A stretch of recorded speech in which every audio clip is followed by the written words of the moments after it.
Somewhere in the world right now, someone is quietly beginning to lose their memory in a way they cannot control.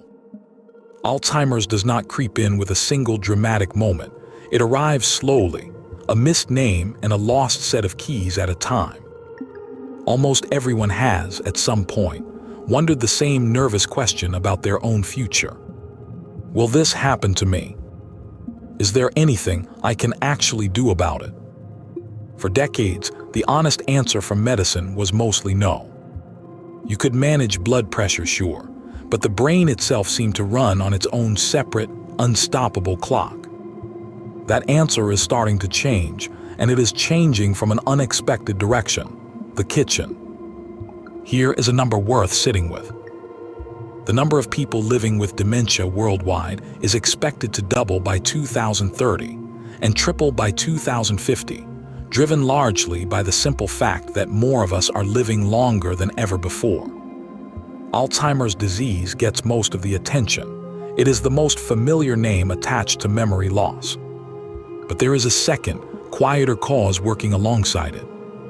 Scientists call it vascular cognitive impairment: poor blood flow to the brain, damaged blood vessels, tiny areas of brain tissue slowly starved of oxygen. Researchers now believe it accounts for close to half of all dementia cases, often overlapping with Alzheimer's in the same patient. So dementia is not really a single disease.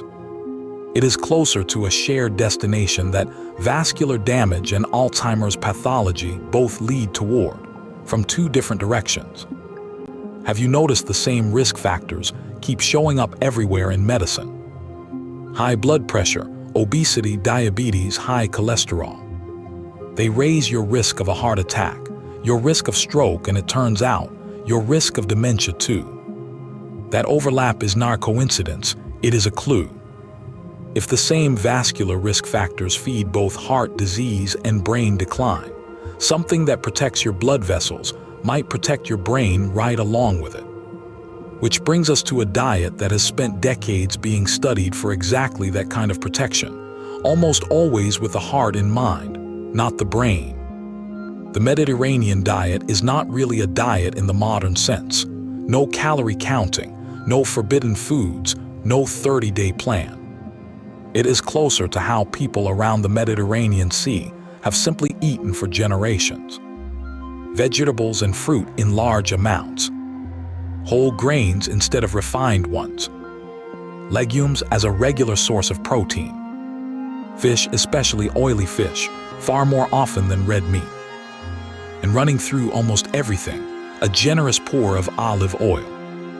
Scientists first paid close attention to this pattern in the 1950s, when researcher Ansel Keys noticed heart disease rates in Mediterranean countries like Greece and southern Italy were dramatically lower than in the United States, despite plenty of fat in the local diet. It turned out fat was not really the enemy people thought. What mattered was what kind of fat and what it was eaten alongside. Decades of research since have tied the Mediterranean pattern to lower risk of heart attacks, stroke, certain cancers, and now the aging brain. So here is the real question this story is built around. If a certain way of eating protects your heart and blood vessels for 50 years, could it also be quietly protecting your memory the whole time? To understand why that is even biologically plausible, it helps to know a little about what actually goes wrong inside a brain affected by Alzheimer's. Sticky clumps of a protein fragment called amyloid beta build up between brain cells, forming plaques that interfere with normal signaling. Inside the cells, another protein called tau twists into tangled threads that choke off the cell's internal transport system. Between the plaques outside and the tangles inside, neurons gradually lose the ability to communicate, and eventually they die off completely. For years, the leading theory was almost purely mechanical: stop the amyloid, stop the disease. Billions of dollars went into drugs designed to do exactly that. The results have been famously disappointing. Several drugs did clear amyloid plaques exactly as designed, and patients barely improved, if at all, a humbling result that pushed researchers to widen their focus beyond amyloid alone. Have you ever wondered why inflammation keeps coming up in conversations about aging, no matter which part of the body is being discussed? Chronic, low-grade inflammation and oxidative stress, essentially cellular wear and tear from unstable molecules, are now considered central players in both Alzheimer's and vascular brain damage. They damage blood vessels, damage neurons, and accelerate nearly every aging process they touch. And that is precisely the kind of damage a lot of the compounds in Mediterranean foods appear built to fight. Extra virgin olive oil is loaded with polyphenols, plant compounds with strong antioxidant and anti-inflammatory effects. Among them, oleocanthal has been shown in lab studies to physically interfere with the way amyloid beta clumps together in the first place. Fish and nuts bring omega-3 fatty acids to the table, which appear to support blood flow to the brain, calm neuroinflammation, and help maintain the connections between neurons that memory and learning depend on. Colorful fruits and vegetables add flavonoids and carotenoids on top of that, more antioxidant firepower aimed at the same underlying processes. None of this works in isolation either.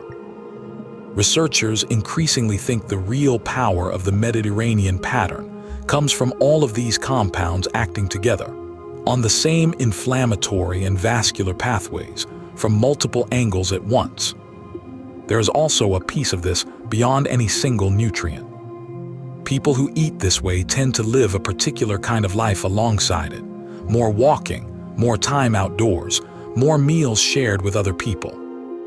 Untangling how much of the benefit comes from the food itself and how much from that broader lifestyle wrapped around it is one of the hardest problems in nutrition science, and a question worth keeping in mind for what comes next. For now, here is the part that finally puts real numbers behind all of this theory. In 2025, a team led by researcher Varga Fekete at Semmelweis University in Hungary set out to settle the question with the best tool science has for combining many studies into one clear answer, a meta-analysis. They combed through the scientific literature published between 2000 and 2024, screening 324 full-length research papers before narrowing the list down to the 23 studies that were rigorous enough and relevant enough to include. Using a random effects statistical model, the team calculated a hazard ratio for 3 separate outcomes: general cognitive decline, dementia of any kind, and Alzheimer's disease specifically. A hazard ratio below 1 means lower risk. The further below 1, the stronger the effect. Start with cognitive decline. Drawing on 13 studies, the combined hazard ratio came out to 0.82. People who closely followed the Mediterranean diet slowed their rate of cognitive decline by roughly 18%. Move to dementia broadly, any type. Based on 10 studies, the hazard ratio was 0.89, an 11% reduction in risk among the most diet-adherent groups. And now the headline number. For Alzheimer's disease specifically, calculated from 9 cohorts, the hazard ratio dropped all the way to 0.70, roughly a 30% reduction in risk, the strongest effect of the 3. 18% slower cognitive decline, 11% lower dementia risk, 30% lower Alzheimer's risk. 3 separate numbers, 3 separate analyses, all pointing in exactly the same direction. Now for the responsible part of this story, the part every honest piece of science journalism owes you. Nearly all of the 23 studies were observational.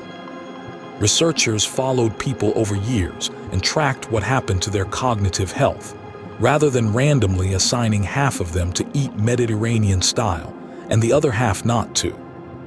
That matters because observational studies cannot fully rule out confounding factors. Remember that lifestyle question from earlier.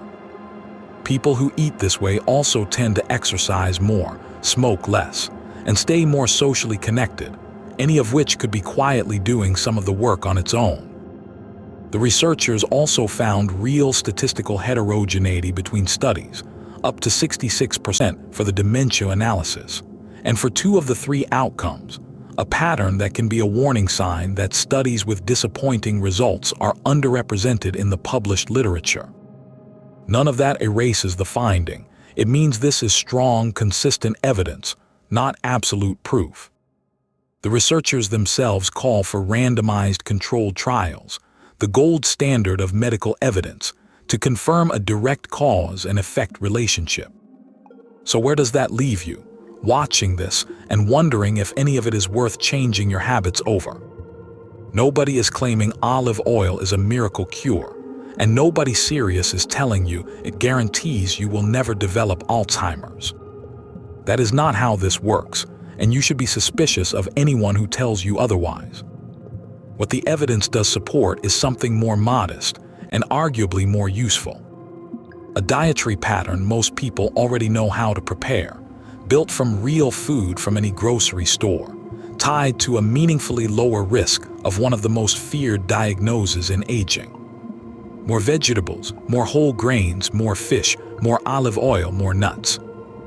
Less red meat, less processed food, applied consistently over years, not as some 30-day reset. For a disease with no cure and a global burden that is only rising, a diet people already know how to cook is a remarkably low bar to clear for a potential 30% difference.